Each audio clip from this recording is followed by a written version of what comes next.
Good morning everybody, I am Richa Sharma, you are watching Parcham. और आ जाइए क्योंकि बच चुके हैं सुबह के 7 and it's time for our daily current affairs session.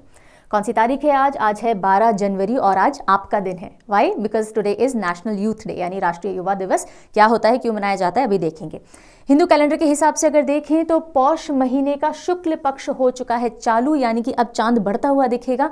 कल अमावस थी और आज है प्रतिपदा, यानी आज बिल्कुल न्यू मून हमको दिखेगा। बहुत पतला सा सुंदर सा चांद दिखने वाला है आकाश के अंदर। चलिए आगे बढ़े, उससे पहले आपको पीडीएफ की जानकारी दे देते हैं। आज आप जो भी कुछ पढ़ेंगे उसका डेली करंट अफेयर का पीडीएफ परचम के टेलीग्राम चैनल पे अवेलेबल करवा दिया जाता है।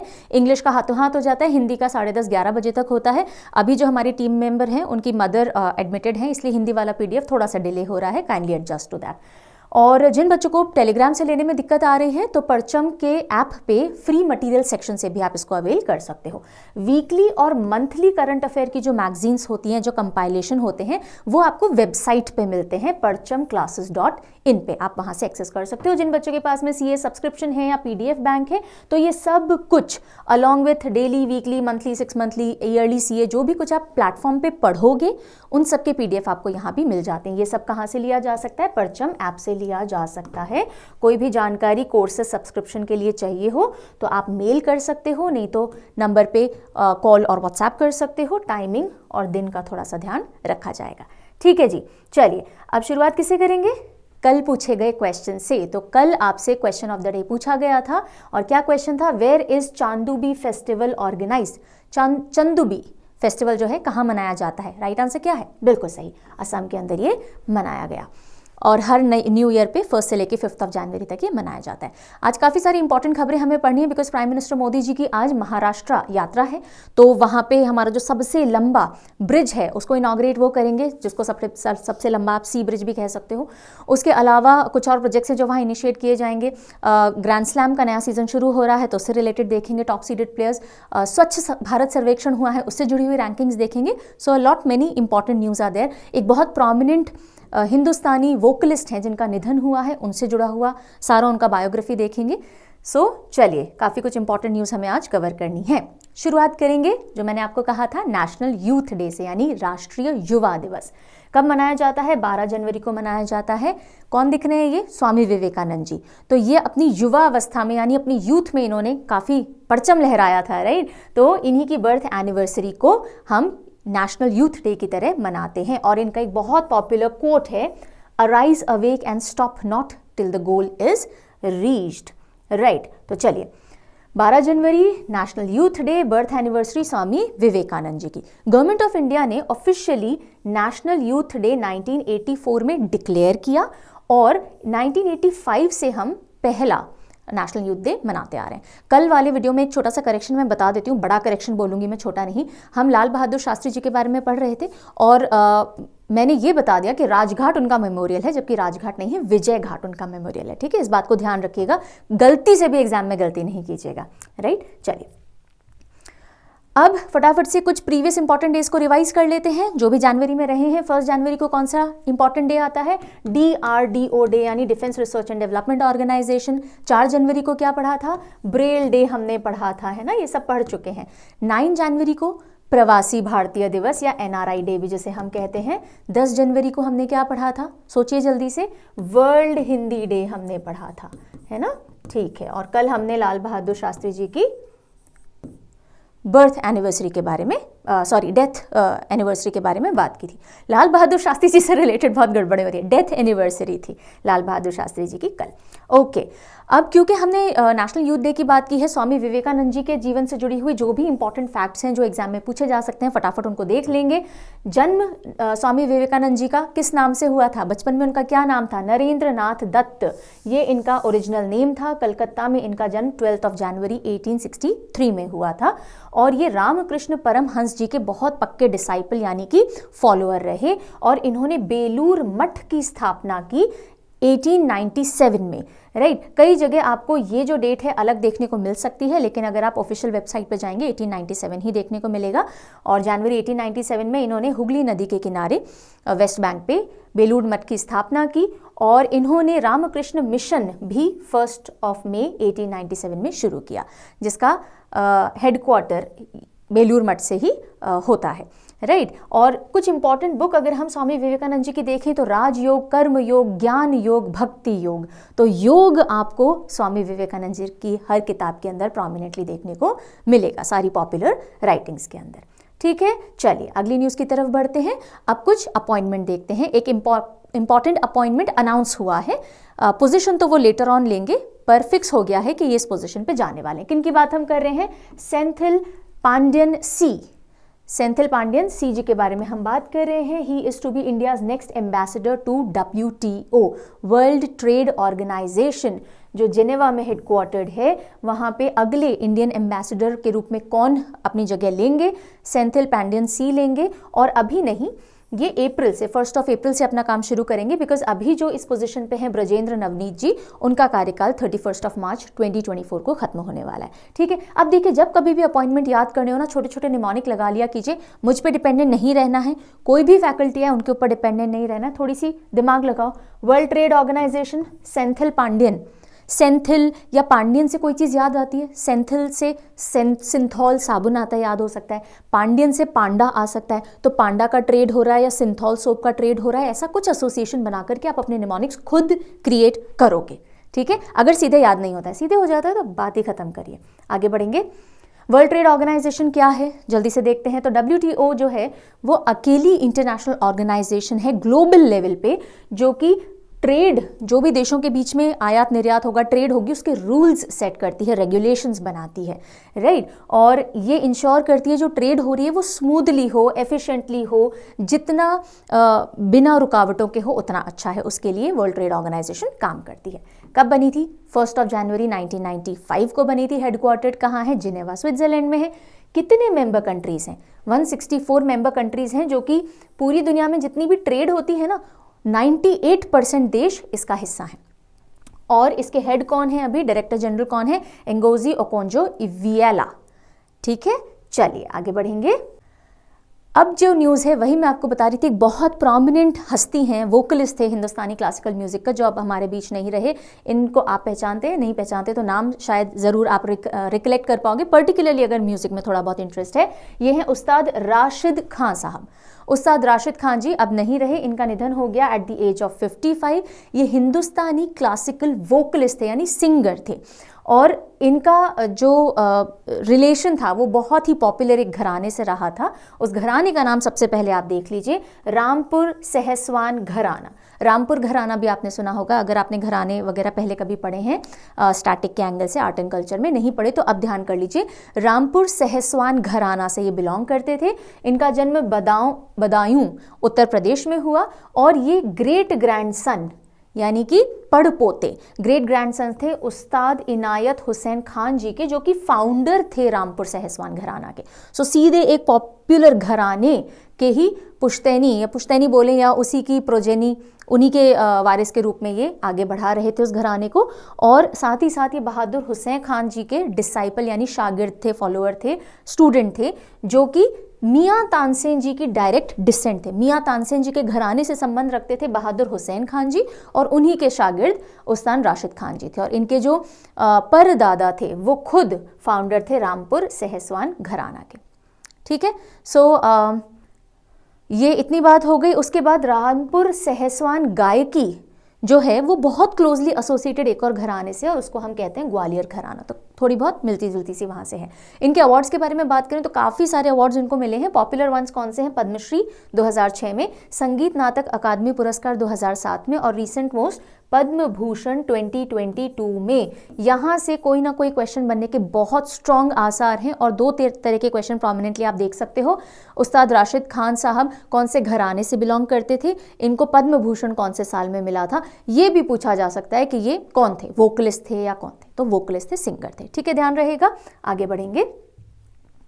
अब हम चलते हैं अवार्ड कैटेगरी की तरफ, और ये स्वच्छ सर्वेक्षण अवार्ड जो मैंने आपको शुरू में कहा था। तो इंदौर तो अभी तक सबसे क्लीनेस्ट सिटी के तौर पे 5 बार अवार्ड पहले भी ले चुका है, 6ठी बार वापस इसका नाम आ गया। लेकिन इस बार इसके साथ में एक और सिटी है जो सबसे क्लीन, सबसे स्वच्छ शहर के रूप में उभरा है, वो है सूरत।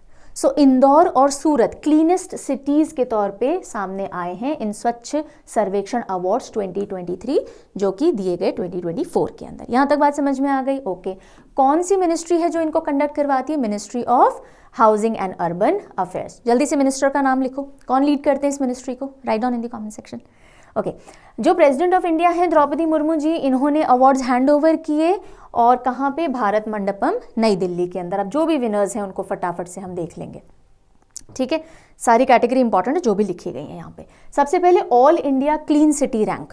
ऑल इंडिया अगर बोला जाए क्लीन सिटी में टॉप किसने किया? 2 शहर हैं जिन्होंने किया, इंदौर और सूरत। यहाँ तक बात खत्म हो गई। इंदौर ने लगातार 6वीं बार, consecutively 6th time Indore has won this award. If I talk about the third number, अब आप बोलोगे मैम सेकंड कहाँ गया? सेकंड नहीं आएगा ना, 2 जने फर्स्ट हो जाते हैं तो सेकंड को नहीं मिलता है। तो थर्ड नंबर पे कौन सी सिटी रही? नवी मुंबई रही, ठीक है। तो Indore and Surat and Navi Mumbai, ठीक है। Top 3 awards best performing states के, ये तो शहर के लेवल पे हो गया। स्टेट्स, राज्य के लेवल पे किसने टॉप किया है? टॉप पे रहा Maharashtra, okay, followed by MP and Chhattisgarh. Maharashtra, MP, Chhattisgarh top 3 states रहे। यहां तक भी क्लियर हो गया। क्लीनेस्ट कंटोनमेंट बोर्ड, जो कंटोनमेंट कैंट एरिया हम बोलते हैं ना, आर्मी वगैरह का कंटोनमेंट एरिया, तो मऊ कंटोनमेंट बोर्ड जो है वो सबसे स्वच्छ पाया गया। क्लीनेस्ट गंगा टाउन, गंगा के आसपास बसे हुए टाउन्स में से वाराणसी को क्लीनेस्ट दिया गया। एंड बेस्ट सफाई मित्र सुरक्षित शहर चंडीगढ़ को घोषित किया गया, ठीक है। तो इनमें से ये 2 सबसे ज्यादा इंपॉर्टेंट है, बाकी भी आप थोड़ा ध्यान रखेंगे। आजकल टॉप 3 ध्यान रखना इंपॉर्टेंट हो गया है, सिर्फ टॉप 2 या टॉप ध्यान रखने से काम नहीं चलेगा। एग्जामिनर थर्ड बेस्ट भी पूछ लेता है, ठीक है। सो इंपॉर्टेंट कैटेगरी में इसलिए मैंने आपको टॉप 3 याद करवाए। ओके, ये आपको दिख ही रहा है। आप करंट अफेयर की पूरी तैयारी परचम के चैनल से, यूट्यूब चैनल से कर सकते हो। मंथली मैगजीन्स या 6 मंथली मैगजीन, एनुअल मैगजीन जरूर आपको अलग से लेनी पड़ती है, बाकी आप सारे करंट अफेयर प्लेटफॉर्म से तैयार कर सकते हो। रही बात जनरल अवेयरनेस की, history, geography, polity, economy, science, static GK, तो उसके लिए एक जनरल अवेयरनेस कोर्स आपको परचम ऐप पे मिल जाएगा। वैसे तो ये एसएससी सीजीएल मेंस लेवल तक की तैयारी के लिए बनाया गया है, लेकिन अगर आप स्टेट पीएससी दे रहे हो, कोई भी वनडे एग्जामिनेशन दे रहे हो जिसमें जनरल अवेयरनेस आती है, आप इस कोर्स को फॉलो कर सकते हो बेझिझक, बिंदास। इसके अंदर इंडिविजुअल सब्जेक्ट्स भी मिल जाएंगे, ओवरऑल भी मिल जाएंगे, रिकॉर्डेड लेक्चर्स भी हैं, पीडीएफ भी हैं, लाइव प्रॉब्लम सॉल्विंग भी है, बहुत कुछ है इसके अंदर। इंट्रोडक्टरी वीडियो देख लीजिएगा, काफ़ी सारे फ्री लेक्चर्स दिए हुए हैं, देख लीजिएगा। कोई डाउट हो तो पूछ लीजिएगा, परचेज करना हो तो कर लीजिएगा। और अगर करना हो तो रिचा 20 कोड लगा सकते हो 20% डिस्काउंट के लिए। अप टू 33% डिस्काउंट भी ले सकते हो। डेली स्कॉलरशिप क्विज आती रहती हैं, परचम _ क्लासेस इंस्टाग्राम पे, टेलीग्राम पे आपको सब जगह इन्फॉर्मेशन दी जाती है। इसमें जो स्टैटिक जीके कोर्स है वो मैं ले रही हूँ। चलिए अगली खबर की तरफ बढ़ेंगे। और ये जो न्यूज़ है, ये अब प्रधानमंत्री जी पहुंचे हैं आज महाराष्ट्र, तो वहां पे उन्होंने काफ़ी सारे प्रोजेक्ट्स की शुरुआत की, इनॉग्रेट किया, और उसमें से एक इनॉग्रेशन ये है। तो अब हम स्टेट न्यूज़ की तरफ बढ़ चुके हैं। PM Modi to inaugurate India's longest sea bridge, India का सबसे बड़ा समुद्र के ऊपर लंबा, सब समुद्र के ऊपर बना हुआ ब्रिज, आपको दिख रहा है, यहाँ तक तो दिख रहा है, फिर आगे दिखना ही बंद हो गया, इतना लंबा है ये। अटल सेतु, क्या कहा गया है इसको? अटल सेतु। कहाँ पे? मुंबई में। कब इनॉग्रेट होगा? आज, यानी 12 जनवरी को महाराष्ट्र विजिट के दौरान प्रधानमंत्री जी की, ठीक है। तो अब हमें पढ़ना है अटल सेतु के बारे में सब कुछ इंपॉर्टेंट। अटल सेतु तो प्यार का नाम हो गया इस ब्रिज का। ओरिजिनल नेम क्या है? Mumbai trans harbour link. क्या नाम है? Mumbai trans harbour link. लेकिन ऑफिशियल नेम ये भी नहीं है। ऑफिशियल नेम क्या है इसका? अटल बिहारी वाजपेयी सेवरी नावा शेवा अटल सेतु। हाँ जी, ये है प्रॉपर नेम, जैसे स्कूल में प्रॉपर नेम दर्ज कराते हैं ना, ये वो वाला नेम है। और इसको प्यार से हम अटल सेतु भी कहते हैं, इतना लंबा कौन नाम लेगा। या फिर मुंबई ट्रांस हार्बर लिंक भी कहा जाता है। ये इंडिया का लॉन्गेस्ट ब्रिज भी है और लॉन्गेस्ट सी ब्रिज भी है, दोनों कैटेगरी में यही लॉन्गेस्ट है। और इस कितनी कॉस्ट से बना है? 17,840 करोड़ की लागत से इसको तैयार किया गया है। और ये कहाँ से कहाँ तक कनेक्शन प्रोवाइड करेगा? तो मुंबई में जो शेवरी है वहाँ से नावा शेवा, जो कि उड़ान तालुका रायगढ़ डिस्ट्रिक्ट में है, और ये बहुत इजी और शॉर्ट कनेक्टिविटी देगा मुंबई और नवी मुंबई के बीच में। जहाँ 2.5 घंटे करीब लगते थे वो डिस्टेंस ये 20 मिनट में कवर करवा देगा, ठीक है। चलिए, सो ये करीब 21.8 किलोमीटर लॉन्ग है, 6 लेन का ब्रिज है, और 2 लेन आई थिंक एक्सीडेंटल लेन्स या इमरजेंसी लेन्स भी दी गई है, नॉट एक्सीडेंटल, इमरजेंसी लेन्स। और जिसमें से इस 21.8 किलोमीटर्स में से 16.5 किलोमीटर सी के ऊपर है और 5.5 किलोमीटर रोड के ऊपर ये अपना डिस्टेंस कवर करता है। इसका जो फाउंडेशन स्टोन था, नींव का पत्थर था, वो पीएम मोदी ने ही 2016 में रखा था। 2018 से इसका काम शुरू हो गया था, अब खत्म हो चुका है, इनॉग्रेट आज हो रहा है। अब इसमें like I told you, Mumbai और नवी मुंबई के बीच में बहुत बेटर एक्सपीरियंस हो जाएगा। जहां 2 आवर्स लगते थे, नॉट 2.5, 2 आवर्स लगते थे, अब वो टाइम कट होके 20 मिनट्स हो जाएगा। कमेंडेबल है। उसी के साथ साथ सालाना यानी annually 10 million litres of fuel भी सेव होगा, ऑब्वियसली बिकॉज आपको कम डिस्टेंस जाना पड़ेगा कम टाइम के अंदर, तो फ्यूल भी सेव होगा। तो ये थी सारी जानकारी हमारे अटल सेतु से रिलेटेड। अब पीएम मोदी जी जब महाराष्ट्र के अंदर हैं तो वो एक और चीज इनॉग्रेट करेंगे, और वो क्या होगा, 27th national youth festival. National youth day है आज, राइट?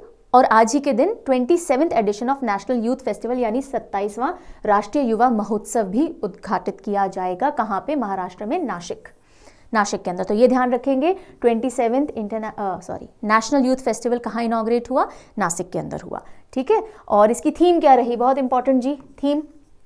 अच्छा, जो हमारा नेशनल यूथ डे है उसकी थीम जब तक मैंने ये वीडियो तैयार किया तब तक अनाउंस नहीं हुई थी। अगर आज अनाउंस हो जाएगी तो कल वाले में मैं आपको बता दूंगी, ठीक है? बिकॉज थीम के साथ हम रिस्क नहीं ले सकते, गलत थीम नहीं बता सकते, और थीम यूजुअली सेम डे को ही सुबह अनाउंस होती है या दिन तक अनाउंस होती है। सो आई लेट यू नो, जैसे ही अनाउंस होगी, नहीं होगी तो बात ही खत्म, एग्जामिनर भी नहीं पूछेगा ना। My Bharat Viksit Bharat @2047 by youth for the youth, ये किसकी थीम है? ये नेशनल यूथ फेस्टिवल की थीम है, जो कि 27th एडिशन का है, नासिक के अंदर इनॉग्रेट होगा पीएम मोदी जी द्वारा। बात समझ में आती जा रही है? हाँ, चलिए। इसी विजिट के दौरान पीएम मोदी एक और चीज इनॉग्रेट करेंगे, भारत रत्नम। भारत रत्नम ये क्या है? एक मेगा कॉमन फैसिलिटेशन सेंटर है। जेम्स और ज्वेलरीज होती है ना, उनसे रिलेटेड एक फैसिलिटेशन सेंटर है, जो कि Santa cruise electronic export processing zone, SEZ special economic zones होते हैं ना, उनसे रिलेटेड है। तो ये एक भारत रत्नम भी इनॉग्रेट किया जाएगा महाराष्ट्र में। उसी के साथ साथ नमो महिला सशक्तिकरण अभियान भी महाराष्ट्र के अंदर लॉन्च किया जाएगा, विमेन को एम्पावर करने के लिए। तो ये दोनों छोटे छोटे से पॉइंट्स हैं। मेन जो 2 न्यूज़ थी, नेशनल यूथ फेस्टिवल और अटल सेतु का इनॉग्रेशन, ये अच्छे से ध्यान रखना है। ओके, महाराष्ट्र से जुड़ी हुई अगली खबर पे चलते हैं। Maharashtra establishes Atpadi conservation reserve to safeguard endangered canids. Canids क्या होते हैं? कैनिड्स आप कह सकते हो कि कैनेडी फैमिली को जो बिलोंग करते हैं ना, जिसके अंदर डॉग्स आ गए, वुल्व्स आ गए, जैकॉल्स आ गए, फॉक्स आ गई, तो इस तरह के जो एनिमल्स होते हैं वो कैनेडी फैमिली को बिलोंग करते हैं, उनको कैनिड्स कहा जाता है। तो महाराष्ट्र अटपाडी कंजर्वेशन रिजर्व खोलेगा, किसके लिए? ये जो कैनिड्स हैं, एंडेंजर हो रहे हैं, इनको सुरक्षा देने के लिए, इनको प्रोटेक्ट करने के लिए। ओके, और कहाँ? महाराष्ट्र के सांगली डिस्ट्रिक्ट के अंदर इसको खोला जाएगा। बस इतनी सी न्यूज़ है, ध्यान रखेंगे हम।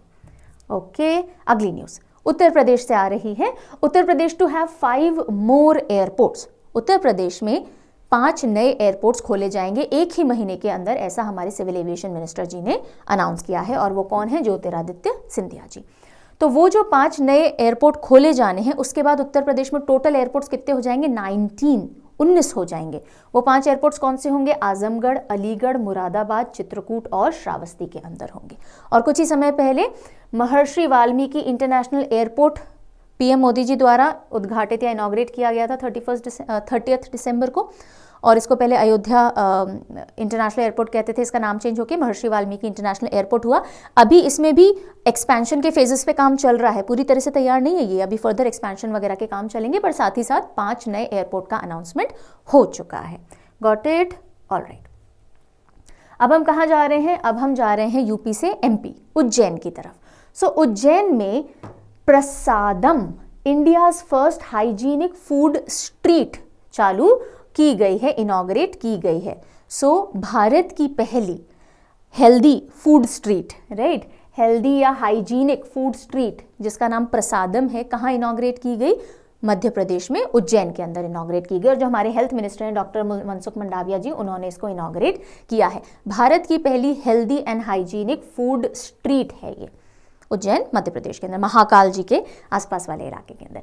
और उसी के साथ साथ इन्होंने मनहित ऐप, जैसे जनहित बोलते हैं ना, लोगों के हित में, मनहित यानी आपके माइंड के हित में एक ऐप खोली गई है मेंटल हेल्थ को स्क्रीन करने के लिए, बिकॉज मेंटल हेल्थ रिलेटेड बहुत इश्यूज अब बढ़ते जा रहे हैं, पहले भी थे, अब उजागर होते जा रहे हैं।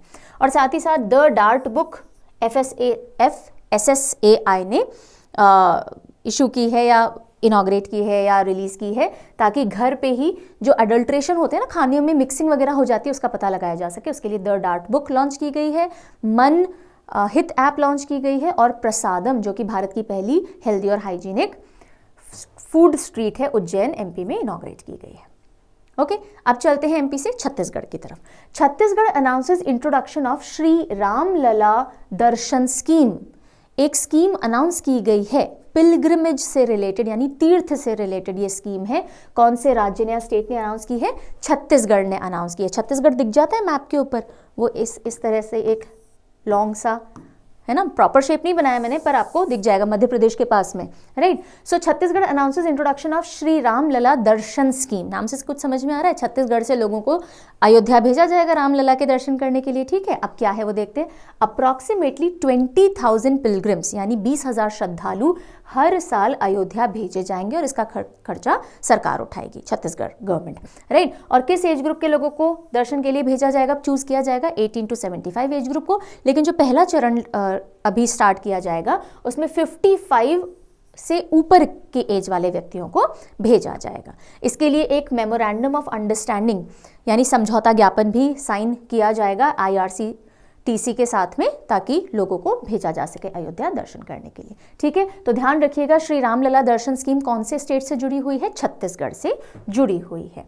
ऑल राइट, अब हम आ जाते हैं थोड़ा सा डिफेंस और मिलिट्री से रिलेटेड न्यूज़। तो एक मिलिट्री एक्सरसाइज है जो अभी तो नहीं हो रही है, फ्यूचर में होगी, पर न्यूज़ में है तो एक बार पढ़ लेते हैं, दिमाग में और सेट हो जाएगी। Indian navy to host Milan 24 exercise. कौन सी एक्सरसाइज है? मिलन 24 एक्सरसाइज है, और इंडियन नेवी इसको होस्ट करेगा, अभी नहीं किया है। कब करेगा भाई? फरवरी के अंदर करेगा।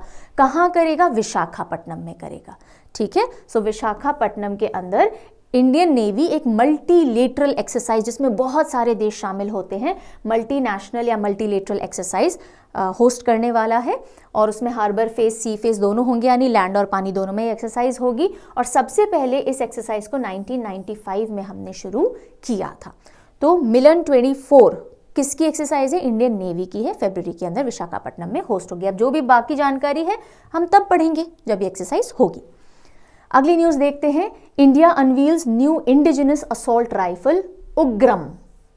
उग्र होता है ना एकदम, उग्र को हम क्या बोलेंगे? बहुत ज़्यादा हाइपर, है ना, उग्र।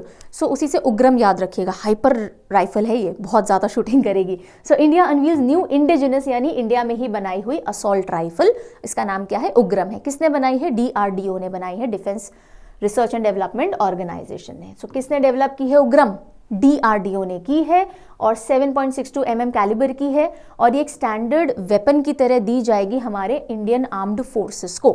Indian armed forces, paramilitary, police forces, इन सब के यूटिलिटी के लिए इसको लाया गया है। और ये किसको फेज आउट करेगी? यानी इससे पहले जो राइफल्स, आउटडेटेड राइफल्स हम यूज कर रहे थे, इंसास राइफल्स, उनकी जगह अब उग्रम का इस्तेमाल किया जाएगा। ये आप देख सकते हो, ठीक है, मेड इन इंडिया। इसका वेट है 4 kgs, और 500 मीटर की रेंज तक ये फायरिंग कर सकती है। मिलिट्री, पैरामिलिट्री, पुलिस फोर्सेस के काम में ये आने वाली है। उग्रम DRDO ने बनाई है, और उसके अलावा क्या है? 4 किलो की है, 500 मीटर तक गोलियां बरसा सकती है, ठीक है जी। चलिए ओके, आगे बढ़े उससे पहले जिन बच्चों को नहीं पता और जो लेना चाह रहे हैं, कई बच्चों के बिल्कुल अभी एग्जामिनेशंस आ रहे हैं, आई थिंक 17th को है आप लोगों के। सो उसके लिए अगर अभी तक करंट अफेयर का रिवीजन नहीं किया है और करना चाहते हैं, कुछ ऐसा टूल चाहिए जिससे फटाफट रिवीजन हो जाए, सो जुलाई से दिसंबर 6 महीने का CA रफ्तार आप ले सकते हो। परचम ऐप और वेबसाइट दोनों पे मिल जाएगा। इसमें आपको कैटेगरी वाइज सारी न्यूज़ हेडलाइनर फॉर्म में मिल जाएगी, यानी 2-3 लाइन में जो जो मोस्ट इंपॉर्टेंट पॉइंट्स हैं वो कवर कर लिए जाएंगे। बहुत कॉम्प्रिहेंसिव नहीं होगी, मैं पहले ही बता दूं, सैंपल देख लीजिएगा और फिर लीजिएगा। तो एक रिवीजन का टूल है, लास्ट मिनट प्रिपरेशन का टूल है, और आप इसको ले सकते हो। अगर आपको थियोरी नहीं पढ़नी, अगर आपको थियोरी के साथ साथ MCQ भी पढ़ने हैं या सिर्फ MCQ से प्रैक्टिस करनी है, तो आप सवाल क्वार्टर बुक की तरफ मूव कर सकते हो। ई बुक है ये। क्वार्टर 1, 2, 3 की तो पहले ही इशू हो चुकी थी, आपको वेबसाइट पे मिल गई थी। क्वार्टर 4 यानी अक्टूबर से लेकर के दिसंबर अब हमने लॉन्च कर दी है, जिसके अंदर 300 से भी ज़्यादा MCQs हैं विथ डिटेल्ड एक्सप्लेनेशन। तो यहाँ से भी आप अपनी तैयारी कर सकते हो। अगर आपको चारों क्वार्टर का चाहिए तो ऐप के ऊपर सब्सक्रिप्शन अवेलेबल है। 2024 का 2024 का सब्सक्रिप्शन अब चालू होगा, एक क्वार्टर जब खत्म होने आ जाएगा ना तब हम लॉन्च करेंगे। अभी सारा 2023 का माल मसाला इसके अंदर है क्वेश्चन फॉर्म में।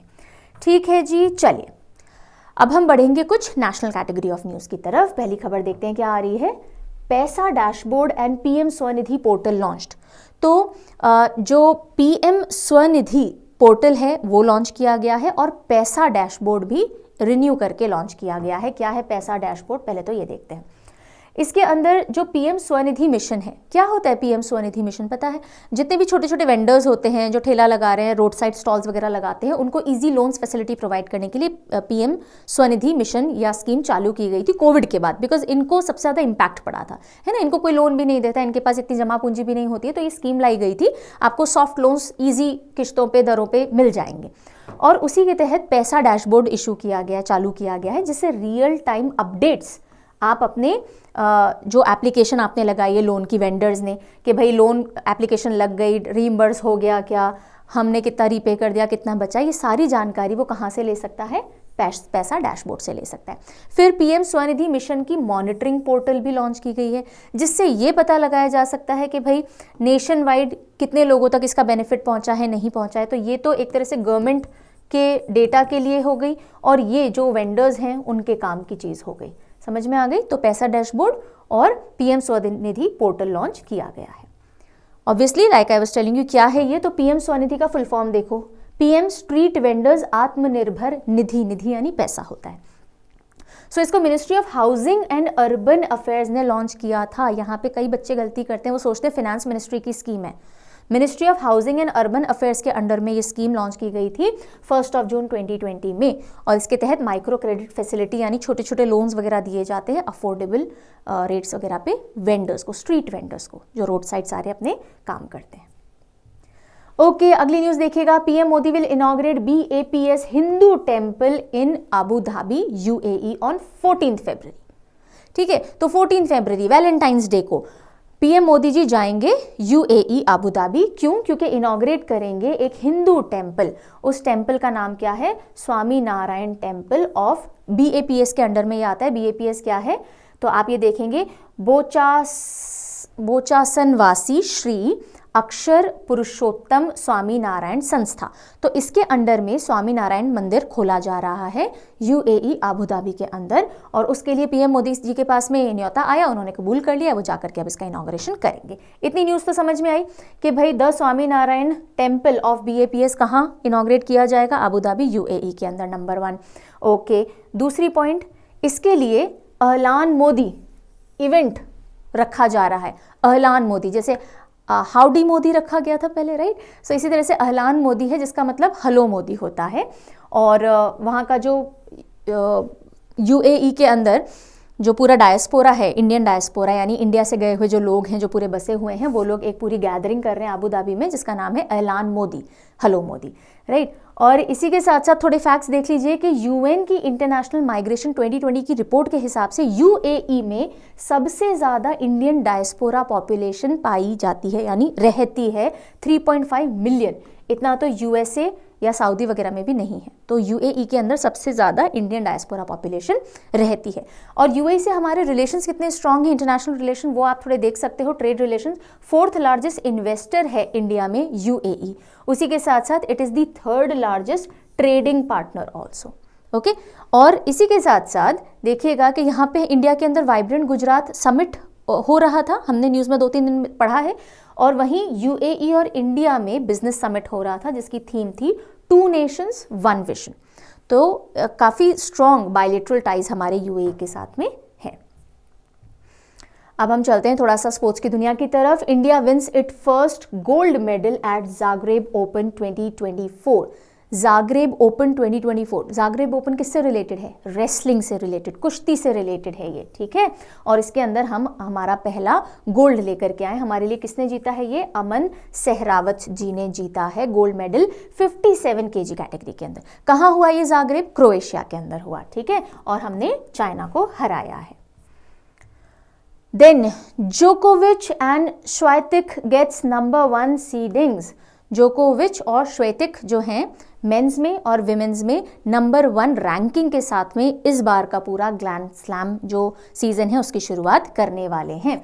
और मेन के अंदर टॉप 3 रैंकिंग किसकी है? नोवाक जोकोविच के बाद में Carlos Alcaraz and Daniel Medvedev की। और विमेन में हम बात करें तो ईगा श्वेटिक है नंबर 1 रैंकिंग खिलाड़ी, अरियाना सबलेंका सेकंड पे है, एलिना रेबकीना थर्ड नंबर पे है।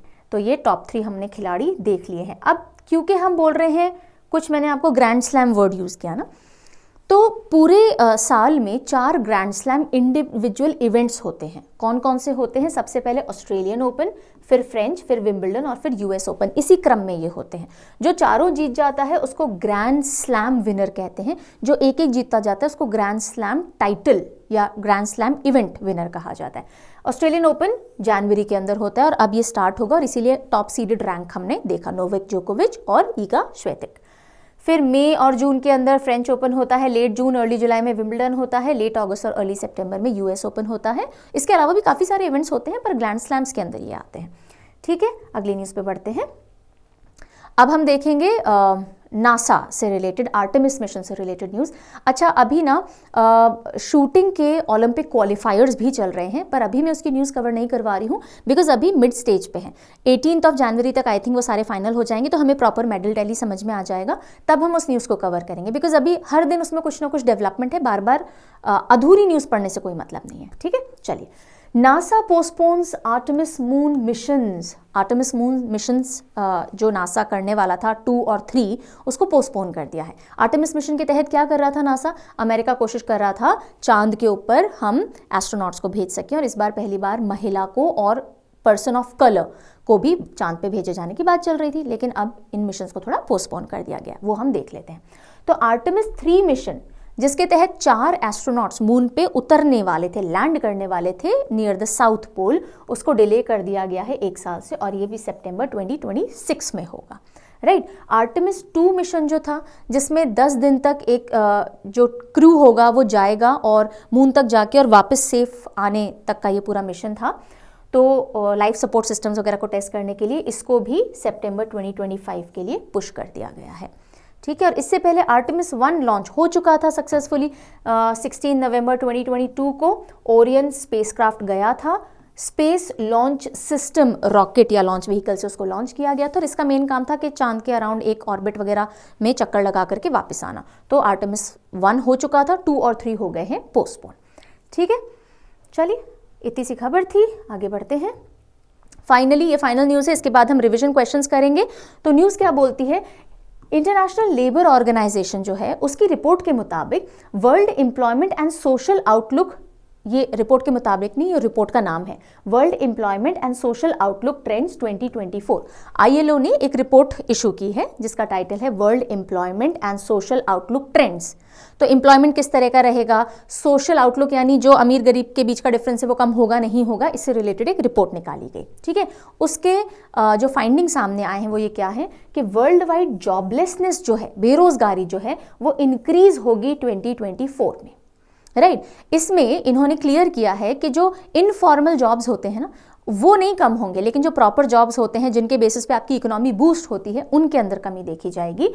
और क्यों होगा ऐसा? क्योंकि इकोनॉमिक ग्रोथ डिक्लाइन हो रही है, इन्फ्लेशन बना हुआ है, और वेजेस जो सैलरी वेजेस हैं, जो आमदनी है, वो भी स्टैग्नेट यानी एक लेवल पे ही है, बहुत बढ़ नहीं रही है, पॉजिटिव ग्रोथ नहीं कर रही है इन्फ्लेशन के मुकाबले। अगर मान लीजिए 2% से वेजेस बढ़ी और 2.5% से इन्फ्लेशन बढ़ गया तो वेजेस तो नेगेटिव ग्रोथ ही दिखा रही है। तो वेजेस स्टैग्नेट हैं, इन्फ्लेशन बढ़ रहा है, इकोनॉमी हमारी डिक्लाइन कर रही है, इस चलते 2024 के अंदर जॉबलेसनेस वर्ल्ड वाइड देखी जाएगी। रियल वेजेस जो है, रियल वेजेस का मतलब आपकी जो तनख्वाह है विज़ावी इन्फ्लेशन, यानी महंगाई कितनी बढ़ रही है और आपकी तनख्वाह कितनी है, तो आपके पास जो तनख्वाह आ रही है वो एक्चुअली में रियल वैल्यू कितनी रखती है। तो रियल वेजेस डिक्लाइन की है मेजॉरिटी G20 कंट्रीज़ की, ग्रुप ऑफ 20 कंट्रीज़ जो है, मेजॉरिटी के अंदर रियल वेजेस डिक्लाइन की है, लेकिन इंडिया में इसकी हालत थोड़ी ठीक है, हमारी जो वेजेस हैं वो पॉजिटिव एंड पे हैं। ठीक है, तो ये कुछ मेजर फाइंडिंग रही इस रिपोर्ट की। और आईएलओ के डायरेक्टर जनरल कौन है? Gilbert F Houngbo. Okay, so now is the time for our revision question. जो भी कुछ पढ़ाया गया है, यस मैं जो पढ़ाती हूँ थोड़ा सा सेशन 8-10 मिनट लंबा हो जाता है, because I do not feel like leaving any important news, क्योंकि जहाँ आप 30 मिनट डिवोट कर रहे हो, 5-7 मिनट की वजह से ऐसी कुछ न्यूज़ छोड़ दो जिसमें से एग्जाम में क्वेश्चन बन जाए तो अच्छी बात नहीं है ना। अगर अभी आपके पास टाइम नहीं होता, आप दिन में बाद में कभी आकर के सेशन को देख सकते हो, पर डू नॉट मिस। चलो, गेट रेडी टू आंसर। पहला क्वेश्चन देखते हैं। उस्ताद Rashid Khan who passed away recently was a classical vocalist from which घराना? उस्ताद राशिद खान जिनका हाल ही में निधन हो गया, किस घराने के शास्त्रीय संगीत गायक थे? जल्दी से बताइए कौन सा घराना था उस्ताद राशिद खान जी का, और इनके ग्रेट ग्रैंडफादर ने शुरू किया था वो घराना? Rampur Sahaswan gharana is the right answer. Next question. Who will be India's next ambassador to the world trade organisation? विश्व व्यापार संगठन जो है WTO, उसमें भारत के अगले राजदूत कौन होंगे जो 1 अप्रैल 2024 से अपनी पोजीशन लेंगे? किसके बारे में हमने पढ़ा था? सिंथॉल साबुन या पांडा की ट्रेड है ना, देखो ऐसे याद हो जाएगा, हिंट अपने आप बना लिया करो। चलिए next question. In which state is India's first healthy and hygienic food street prasadam inaugurated? यानी कि भारत की पहली स्वस्थ और स्वच्छ फूड स्ट्रीट प्रसादम का उद्घाटन किस राज्य में किया गया है? महाकाल वाली नगरी Ujjain, MP। Very good, MP के अंदर होगा। चलिए, which country will host Ahlan Modi event? Ahlan Modi यानी हेलो मोदी है ना, कौन सी कंट्री है जो ये होस्ट करेगी? बताइए। UAE करेगी। All right. अगला question. In which state is Atal Setu India's longest sea bridge located? भाई अटल सेतु जो है, जो इंडिया का सबसे लंबा सी ब्रिज है, वो कौन से स्टेट के अंदर है? बड़ा सिंपल सा सवाल है। महाराष्ट्र के अंदर है, मुंबई को नवी मुंबई से कनेक्ट करेगा। Which organization has developed new 7.62 mm calibre assault rifle name Ugram? Ugram जो राइफल है वो कौन सी ऑर्गेनाइजेशन ने डेवलप की है पूछा जा रहा है। अगर आपने ध्यान दिया होगा तो आंसर कर पाओगे, नहीं तो मिस कर सकते हो। बताइए किसने डेवलप की है? DRDO ने, defence research and development organisation. Okay, और जाते जाते ये रहा आपका क्वेश्चन ऑफ द डे, जिसका आंसर हम कल डिस्कस करेंगे। वैसे तो आपको आता ही होगा, आज हमने पढ़ा है। Write down in the comment section फटाफट से। Which state government has announce the Ramlala Darshan scheme? Ramlala Darshan scheme जो है एक पिलग्रिम स्कीम है, वो हाल ही में किस राज्य ने अनाउंस की है? चलिए आज का सेशन यही हो गया खत्म। पूरे दिन अच्छे से रहिएगा। Have a very good day. अच्छे से पढ़ाई कीजिएगा। Take care of your health. We will meet very soon. Until then take good care of yourself तो बोल ही दिया मैंने। Bye bye.